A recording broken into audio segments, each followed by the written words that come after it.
যায় দ্বিগুণের আরো বেশি টাকা।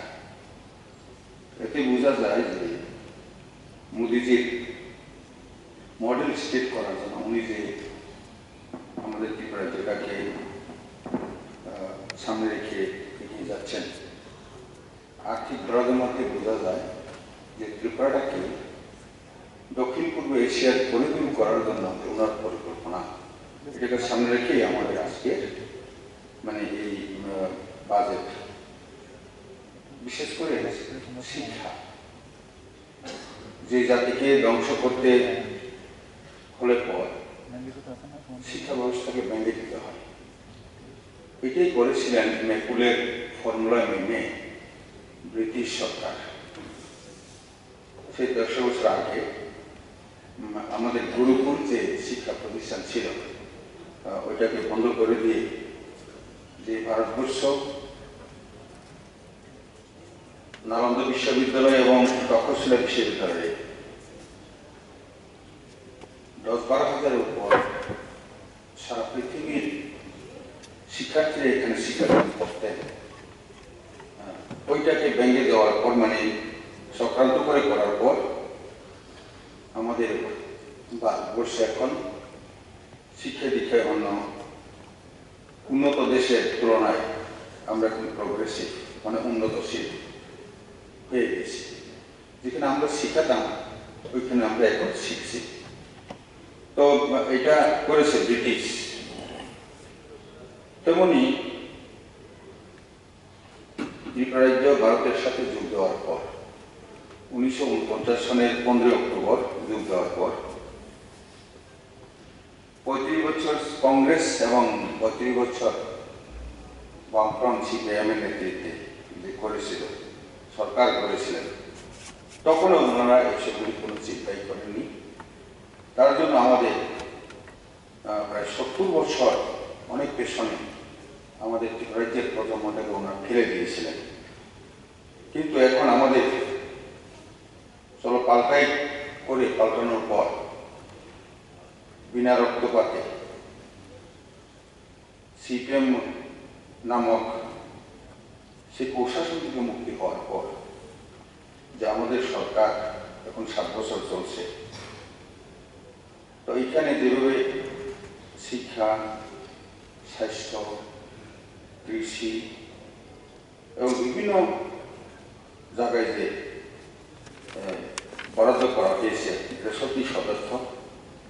তার জন্য আমাদের সতর্ক থাকতে হবে, কারণ ওনারা আবার তুলেছিলেন কে নাকি, আমি এটা রেকর্ড রাখিনি, যে কত কোটি টাকা নাকি কত ১০০ কোটি টাকা নাকি গতবারের বাজেট থেকে ব্যয় করা হয়নি, এরকম বলেছেন। জানি না উনি কোনো তথ্য পেয়েছেন, হয়তো হতেও পারে। তো আমরাও সবাই হাউসে যারা আমরা আছি, যারা গরিব বসে শুনছেন বা আমাদের কোনো পক্ষকে আমি বলছি, আপনারা তো কমসে কম বেশি না হলে ১৩ জন তো হয়ে আছেন ৬০-এর মধ্যে।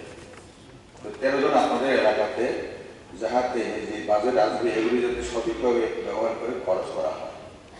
কিন্তু দেখেছি গত কয়েক বছর দেখা গেছে যে সিপিএম এর যে কয়েকজন ছিল তাদের ক্ষেত্রে দেখলাম বিধায়ক কোন প্রকল্প যে টাকাগুলো দেওয়া হয়েছে ওরা সঠিকভাবে এটাকে কোনো প্ল্যানিংই দেয়নি, তার জন্য খরচ করেনি।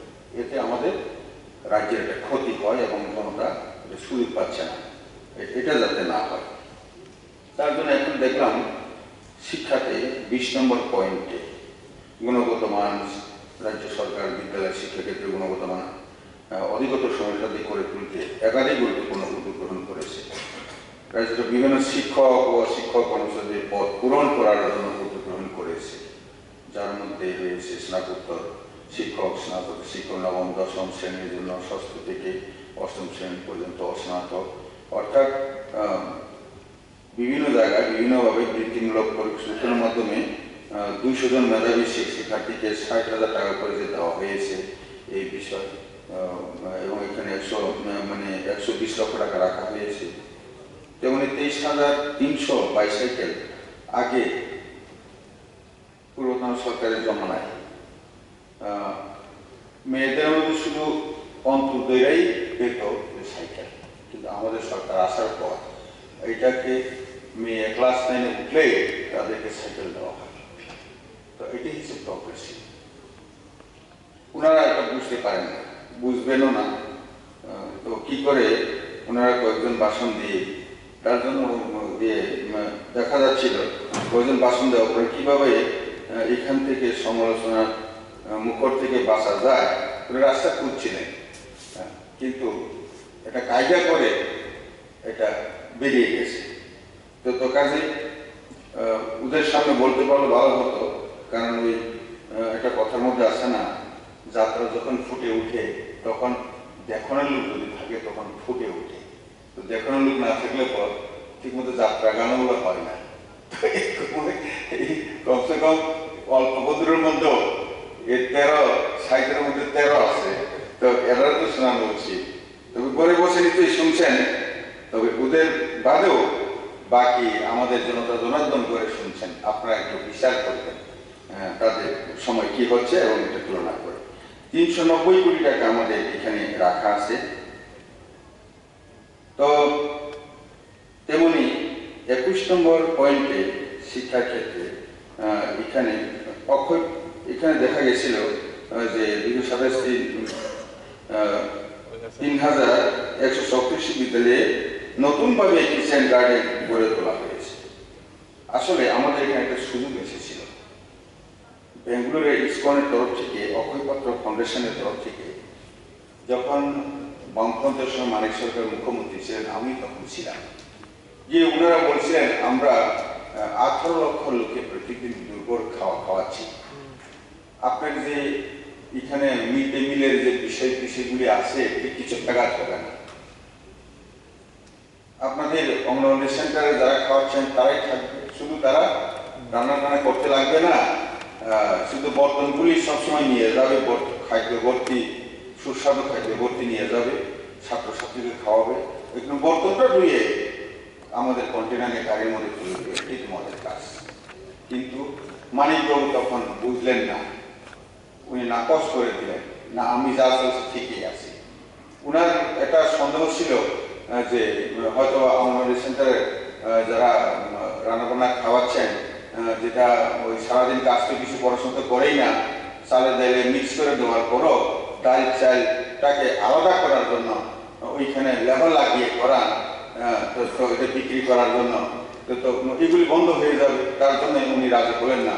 কিন্তু এই ঐক্যপাত্র ফাউন্ডেশন আসামে গিয়েছে, আমাদের মানে ওই আসামের মুখ্যমন্ত্রী হেমন্ত বিশ্ব শর্মা এখানে গিয়ে উনি যখন প্রস্তাব রাখলেন, উনি বুঝে বললেন যে হ্যাঁ আমার এখানে সব এয়ারপোর্টের কাছে আমিন গাঁওয়ে ওরা করে এখন ওইখানে 50,000 ছাত্রছাত্রীকে মিড ডে মিল ভালো খাবার খাওয়াচ্ছেন। আমি ওইটাকে গিয়ে 4-4 বার ভিজিট করে এসেছি, আমি দেখেছি, এবং এটাকে উদ্বোধনের দিনারে আমিন গাঁওয়ে হেমন্ত বিশ্ব শর্মার সাথে একটা অঙ্গনওয়াড়ি সেন্টার উদ্বোধনের সময় আমি ছিলাম ওইখানে। তো কাজে এত ভালো, কিন্তু এটাকে ওনারা বুঝতে পারেননি, কারণ বামপন্থীরা তো অনেক করে বুঝতে পারে, এটা আগে ওরা বুঝে না। তো কম্পিউটারের বিরোধিতা করেছিল, কিন্তু এখন এরা কম্পিউটার ছাড়া চলতেই পারে না, তো এইরকমই বিষয়। তো কাজে এটা খুবই ভালো দিক। যেমন 22 নম্বরে এবং বিশেষ করে এখানে পিএমসি প্রকল্পের অধীনে একাধিক, অর্থাৎ পিএমসি মানে prime minister school rising India, মোদিজি সুন্দর একটা দিয়েছেন। অর্থাৎ এই পিএমসি যে স্কুল হচ্ছে এগুলিকে সম্পূর্ণ কেন্দ্র সরকার ইনফ্রাস্ট্রাকচার ফ্যাসিলিটি যত রকমের সবকিছু করবেন। এই জায়গার মধ্যেও দেখা গেছে 181টি বিদ্যালয়ে তথ্য যোগাযোগের পদ্ধতি থেকে আরম্ভ করে বিভিন্ন রকমের এখানে প্রভিশন রাখা হয়েছে। স্মার্ট 95টি স্মার্ট ক্লাসরুম, 140টি বিদ্যালয়ে 3 ল্যাব, 180টি বিদ্যালয়ে পার্সোনাল আপডেটিং লার্নিং ল্যাব এবং বিদ্যালয়ে দক্ষতা শিক্ষা বা স্কিল এডুকেশন চালু করা হয়েছে। এর জন্য এখানে দেখা গেছে 77.7 crore এই জায়গার মধ্যে রাখা হয়েছে, এবং শিক্ষকদের কোয়ার্টার নির্মাণের কাজ, এগুলি সত্যি মানে এখন যুগের দাবি মিলে যা দরকার। কারণ শিক্ষকদেরকে আমরা বলছি আপনি সঠিকভাবে এখানে শুরু থেকে অর্থাৎ 11:30 থেকে যেখানে যে হয়, সকালে যেগুলি হয় এগুলি ওইখানে থাকার জন্য। তো তাদেরকে যদি আমরা কোয়াটা না দিতে পারলে পর তাদের কাছে আমরা আদায় করতে পারি। তার জন্যই এই যে এখানে টাকাগুলি রাখা হয়েছে এবং হোস্টেল তাদের যে কোয়ার্টারগুলি রাখা হয়েছে, এটা সত্যি মানে খুবই উপযোগী এবং এটাকে আমি সমর্থন করি। আর বিশেষ করে 23 নম্বরে চলতি অর্থ বছরে 378টি বিদ্যালয় 18,90 লক্ষ টাকা ব্যয়ে TLM research learning materials park স্থাপন করা হয়েছে। এবং এই বিষয়ের সাথে আবার 50,39 লক্ষ টাকা ব্যয়ে 102,22,137 জন ছাত্রছাত্রীকে শিক্ষামূলক ভ্রমণের সুযোগ করে দেওয়া হয়েছে এবছর। মানে টোটাল এই 23 নম্বর পয়েন্টে আমি যোগ করে দেখলাম প্রায় 160 কোটি টাকা এখানে প্রভিশন রাখা হয়েছে। তো এটা সত্যি এটা সুন্দর একটা বিষয়। এখানে অনেকগুলি বিষয়, সময়ের জন্য আমি আর বেশি এখানে বলছি না। তবে যেখানে আবার এখানে দেখা গেছে 2058টি বিদ্যালয়ে 1,42,302 জন ছাত্রীকে 3 মাস ব্যাপী আত্মরক্ষা ও আত্মবিশ্বাস বৃদ্ধিমূলক প্রশিক্ষণ প্রদান করা হয়েছে। অর্থাৎ এইখানে নিশ্চয়ই মহিলাদেরকে আমরা যেমন 1/3 বিভিন্ন রিজার্ভেশন রেখেছি, তেমনি মহিলাদেরকে একটা বিশ্বাস তৈরি করার জন্য নারী পুরুষ সমান সমান যেখানে বলা হচ্ছে, এখানে সমান সমান আনার ক্ষেত্রে অনেক সময় নারীদের একটু মন দুর্বল থাকে, এটাকে আপলিফ্ট করার জন্য এখানে রাখা হয়েছে। এটা সত্যি মানে এই তো মোদিজি প্রথমে লাল বাহাদুর শাস্ত্রী বলেছিলেন জয় জীবন জয় কিষাণ, অটল বিহারী বাজপেয়ী বলেছিলেন জয় জীবন জয় কিষাণ জয় বিজ্ঞান। মোদিজি বলছেন জয় জীবন জয় কিষাণ জয় বিজ্ঞান জয় অনুসন্ধান। শিক্ষা দপ্তরের তরফ থেকে অনুসন্ধান করে সত্যি আমাদের প্রজন্ম তাদেরকে কি দিলে পর আগামী দিনে বিশ্বের বাজারে 2047 সনে 100 বছর যখন ভারত স্বাধীনতা পালন করবে, ভারতকে চূড়ান্ত শিখরে নিয়ে যাওয়ার জন্য পৃথিবীর এই লক্ষ্যটা এটা অর্জনের জন্যই আছে। মোদীজি যা চিন্তা করছেন, আমাদের মন্ত্রিসভাও এটাকে চিন্তা করছেন, মুখ্যমন্ত্রী এটা চিন্তা করছেন। এবার অর্থবর্ষের প্রতি মহকুমায় বিজ্ঞান ও ইংরেজি বিষয়ের উপর কোচিং সেন্টার চালু করার প্রস্তাব। বিজ্ঞান এবং যেহেতু এখন পর্যন্ত আমরা রাষ্ট্রভাষায় আমাদের বিভিন্ন উচ্চশিক্ষায় করতে পারছি না, এটা দুর্ভাগ্য। এটা কংগ্রেসের কারণেই এরকম হয়েছে। 60 বছর ভারতবর্ষ সরকারকে পরিচালনা করার পরও ওনারা এটাকে চিন্তা করে নাই যে রাষ্ট্রভাষার মাধ্যমে, এবং দেখা গেছে 2090 দশকে যারা হয়েছে ব্রিটিশ থেকে মুক্তি পেয়েছে, তারাও নিজের রাষ্ট্রভাষায় ডাক্তার ইঞ্জিনিয়ার উচ্চশিক্ষা পড়াশোনা করছে। কিন্তু 60 বছর ওরা এক নাগাদ কংগ্রেস রাজনীতি করার পরও, ভারতবর্ষকে চালানোর পরও রাষ্ট্রভাষার মাধ্যমে আমাদের উচ্চশিক্ষা এটা ওরা করে যায়নি। তাই বর্তমানটাকে তো সৎ করে পাল্টানো যাবে না। তবে আগামী দিনে অবশ্যই যেহেতু আমাদের বিদ্যালয় হচ্ছে, পিএমসি বিদ্যালয় হচ্ছে, এগুলোর মাধ্যমে কিছু সময় তো লাগবে।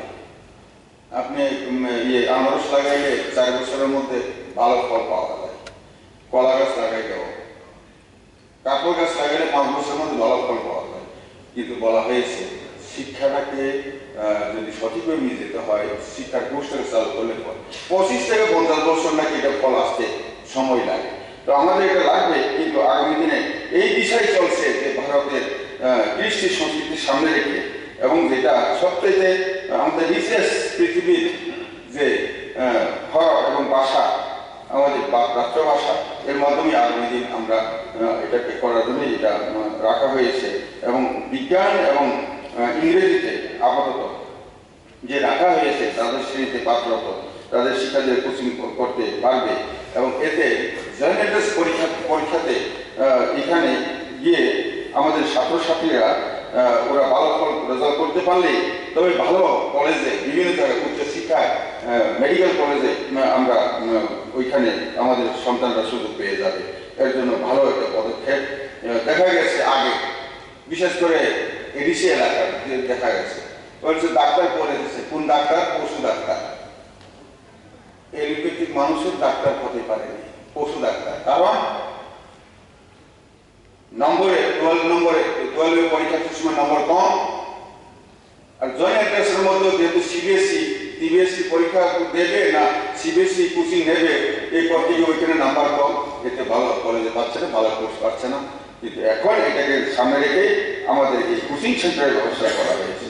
আর একটা বিষয় এখানে উল্লেখ না করলে না হয়, 2015 সনে অর্থাৎ উগ্রবাদী কেন সৃষ্টি হচ্ছে, কোথা থেকে ভর্তি হচ্ছে, বিনা রক্তপাতে কিভাবে এটাকে সমাপ্তি করা যায়, এই বিষয় নিয়ে সমাজে রিসার্চ হয়েছে। আমি এর মধ্যে একজন ছিলাম। এটা 2003 সালে আমাদের কোচিং সেন্টার আমরা চালু করেছি, যার মাধ্যমে ড্রপ আউট হয়ে যাচ্ছে। এবং দেখা গেছে এডিসি এলাকাতে 12 বছর ধরে 40টি হাই স্কুল হ্যাসেল স্কুলে সিপিএমের সময় একজন ছাত্রছাত্রীও পাস করে নাই। এইভাবে বরবাদ করে দিয়েছে আমাদেরকে। তো জেনারেশন বদল, তারপরে এটা থেকে উত্তরণের জন্য কোচিং সেন্টার চলছিল, ভালো পাস করছিল। এর মধ্যে 2015 সনে হঠাৎ করে যেমন দেখেছে জনজাতিরা উঠে যাচ্ছে কোচিং সেন্টারের মাধ্যমে, যেটা ওরা চিন্তা করছিল এটাকে দাবি রাখার জন্য, কিন্তু না ওইভাবে উঠে যাচ্ছে, তখন বন্ধ করার জন্য ওরা আবার চক্রান্ত চালালো। এখানে মানে পরীক্ষাটা কোচিং সেন্টার পাশে দেওয়া যাবে না, যার ঘরে গিয়ে দিতে হবে।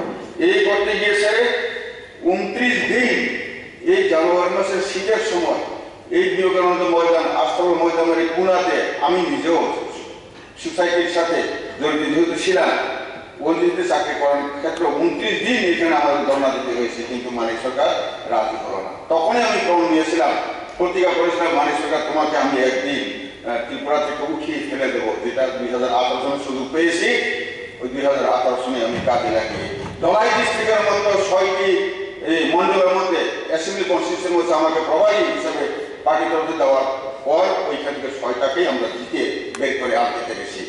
তো হ্যাঁ, একদম ঠিক মতো শিক্ষা দিয়েছে।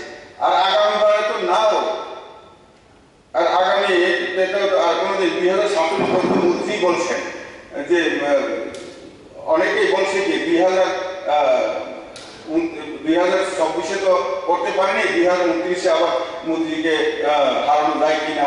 এরা পৃথিবীর বিভিন্ন দিক থেকে টাকা পয়সা নিয়ে লাগাচ্ছে, কিন্তু উনি বলছেন তোমরা 2029 জন্য বসে থাকো, আমি 2047 জন্য পরিকল্পনা এগিয়ে যাচ্ছি। ভাই তোমরা দেখো, আমরা 2047 জন্য, তারপর 2047 জন্য আমরা এগিয়ে যাচ্ছি। আর এখানে সিপিএম নামক এই কংগ্রেস নামক এটা আর হবে না। তো এই চেয়ারম্যান সাহেব সময় একটু আমি অবশ্যই নিব, আমি মানে সময়টাকে বলার আগে বিষয় হচ্ছে কি মাননীয় সদস্য আছে দেখলাম, হ্যাঁ তার জন্য আমি সময়টা একটু চেয়ে নিচ্ছি। দেখলাম এই মানে বিজেপিকে হারানোর জন্য এই গত 2024 লোকসভা নির্বাচন দেখলাম কংগ্রেস 2 জন মিলে অ্যালায়েন্স করলে, ইন্ডিয়া অ্যালায়েন্স। তো আমার বাংলাতে আমি লক্ষ্য করেছি একজন সিপিএম এর পতাকাও কাঁধে নিয়েছে আর কংগ্রেসের পতাকাও কাঁধে নিয়েছে। তো যখন ইনকলাব জিন্দাবাদ কয় তখন এক পক্ষ কয় না ইনকলাব জিন্দাবাদ কয় না, যখন আরেক পক্ষ বন্দে মাতরম কয় তখন আরেক পক্ষ বন্দে মাতরম কয় না। এগুলো আমার ইন্ডিয়া অ্যালায়েন্স। তো আর অ্যালায়েন্স হইতে অ্যালায়েন্স, তার জন্য দেখা গেছে 2024 সনের লোকসভা ইলেকশনে আমার এলাকাতে 23,000 ভোটে ওরা হেরেছে এবং কংগ্রেস লুটার চাইতেও কম ভোট পেয়েছে। তো আগামী দিন আবার এরা বলে যে আমরা ক্ষমতায় আইতে আসি। আচ্ছা দিবা স্বপ্ন দেখো, দেখানোর তো কোনো আপত্তি নাই, দেখুক না। তো কাজে এর মধ্যেও দেখা গেছে এখনো দেখলাম বাতিজা হওয়ার পর বাতিজা যেমন তিনি ওই দিকের বেঞ্চের সাথে দিয়েছিল, ওরা না থাকাতে আপনার সামনে তো কত রকমের বাহানা দেখিয়েছিল নিয়ে আসার জন্য। তো কাজেই এইগুলি আগামী দিন আর টিকবে না।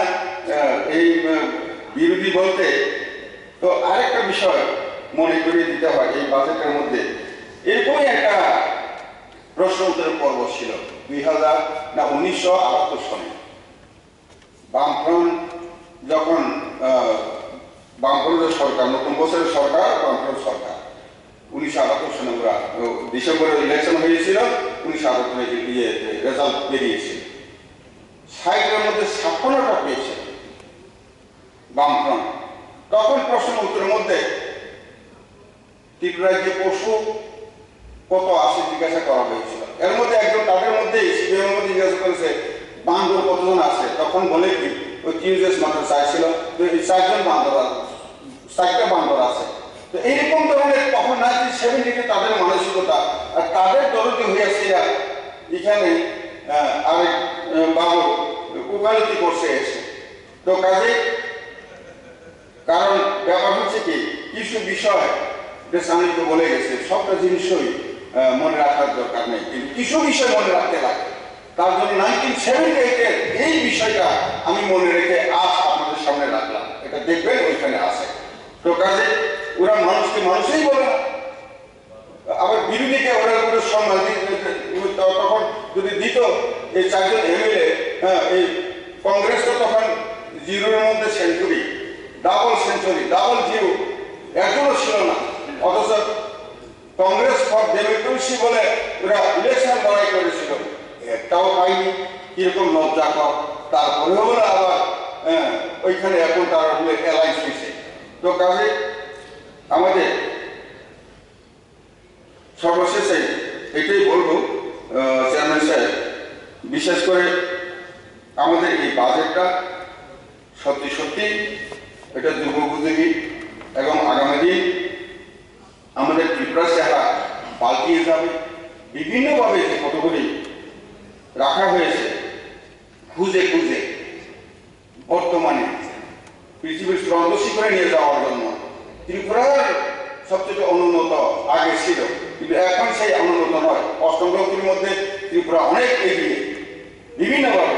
তো এইগুলি সেই টেস্ট পরিষদ থেকে আরম্ভ করে, সেই জল থেকে আরম্ভ করে, সেই পিএম সূর্যকর থেকে আরম্ভ করে, এগুলি বিভিন্নভাবে। তেমনি আমাদের যে বিদ্যুৎ মন্ত্রী রতনদাকেও আমি ধন্যবাদ জানাবো, উনি যেভাবে চিঠি দিয়েছেন। এরকম আপনার কোনোদিন দেখেছেন কোনো মন্ত্রী বা কোনো এমএলএ বা কোনো সরকার যে এই সুযোগটা পিএমসি নেওয়ার জন্য এরকম কেউ দিয়েছে? কখনো দেয়নি। ওরা চিন্তাই করেনি মানুষের জন্য, ওরা চিন্তাই করেনি দেশে যে গ্যাস শেষ হয়ে যাচ্ছে, এটা মাটির নিচে, এটা শেষ হবেই একদিন, কিন্তু পরিকল্পনা করে করা হচ্ছে এটা। এর মাধ্যমে আমি বুঝতে পারছি যে আগামী দিন উজ্জ্বলা যোজনা গ্যাস আর গড়ে দিতে লাগবে না। জল থেকে আরম্ভ করে যত রান্না টান্না যা হবে, ঠান্ডার সময় জল গরম করার পর্যন্ত আমাদের মানে বিপিএল অন্তর্দয় সবাইকে আমরা সূর্যের মাধ্যমে সবাইকে ব্যবহার করতে পারবো, মানে 0 এর মধ্যে মানে কোনো পয়সা না দিয়ে আমাদের এই ব্যবস্থা হয়ে যাবে আগামী দিন। এটা মুমকিন তো মুমকিন অবশ্যই হয়ে যাবে। তো তার জন্য আমাদের সরকারের যিনি অর্থমন্ত্রী এবং মন্ত্রিসভার যারা আছেন এবং আমাদের বিধায়করা যারা এই বাজেট তৈরি করার ক্ষেত্রে সহযোগিতা করেছেন, সবাইকে ধন্যবাদ জানিয়ে এবং বিরোধীদেরকেও অনুরোধ করবো আপনারা এসে শুনে যান, কিছু শিখতে পারবেন। ঘরে বয়ে হয়তো শুনছেন, কিন্তু এখানে শোনা আর ঘরে বসে শোনা, এখানে শোনা অন্য ধরনের মজা আছে। তো এটা ছাড়া আমরা সবাই অবগত করতে পারি। এই আহ্বান রেখে আমার এই বাজেটটাকে সম্পূর্ণ সমর্থন করে আমার বক্তব্য আমি সমর্থন করছি। সবাই জয় হিন্দ, বন্দে মাতরম, ভারত মাতা কি জয়।